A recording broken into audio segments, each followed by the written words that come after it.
बिस्मिल्लाहिर्रहमानिर्रहीम जी, मेरा ख़्याल है कि इतना शॉर्ट नोटिस पे इलेक्शन एक्सपेक्टेड नहीं था कि आपको 24 घंटे का टाइम दिया जाएगा ना जी, कि आप 24 घंटे में इलेक्शन करके और फिर रिपोर्ट बैक करें और फिर उनका नोटिफिकेशन गवर्नर साहब को भिजवाएँ। तो ये तो बड़ा तफसीली फ़ैसला है और इसमें काफ़ी सारे कैविएट्स हैं जिसके ऊपर क्लैरिफिकेशन चाहिए। कॉन्ट्रडिक्टरी मैं समझता हूँ कि है कि आया हमज़ा शहबाज दोबारा अगर जीत जाते हैं तो ओथ नहीं लेंगे फिर वो। तो अगर ओथ ले रहे हैं तो उसका मतलब है कि पिछला काला दम हुआ है। तो काला दम हुआ है तो वो कैसे मेंटेन रह सकते हैं दोबारा वज़ीर आला? बड़ा लेजिटिमेट क्वेश्चन है, लीगल क्वेश्चन है जो उधर उसमें जवाब नहीं दिया गया है। उसके बाद फिर आप उनको जो है कॉन्स्टिट्यूशनल जो है ना लीगल प्रोटेक्शन भी दे रहे हैं जो उन्होंने डिसीजन किए हुए हैं।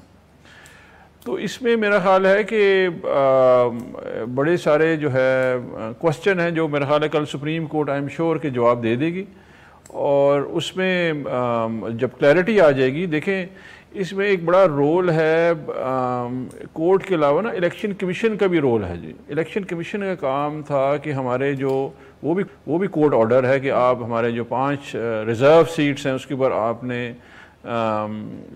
नोटिफिकेशन करना था। लेकिन इलेक्शन कमीशन का बड़ा ही जिसे कहते हैं एक बायस्ड किस्म की पोजीशन है एट द मोमेंट, और वो तो मेरा ख्याल है कि गवर्नमेंट की मशीनरी के साथ मिलके काम करते हैं। अभी सिंध में अगर आप इलेक्शन देखें कि सारा दिन हम उनको कहते रहे हैं कि ये जुल्म हो गया है सिंध में, तो अभी तक जो है कोई उसके ऊपर पुरसाने हाल नहीं है। जहाँ पे उनको दिल करता है वो पोजीशन ले लेते हैं, जहाँ दिल नहीं करता वो पोजीशन नहीं लेते हैं। तो काफ़ी सारे हमारे जो है वो इस पे ऊपर जो पॉइंट आप लेके जाएंगे।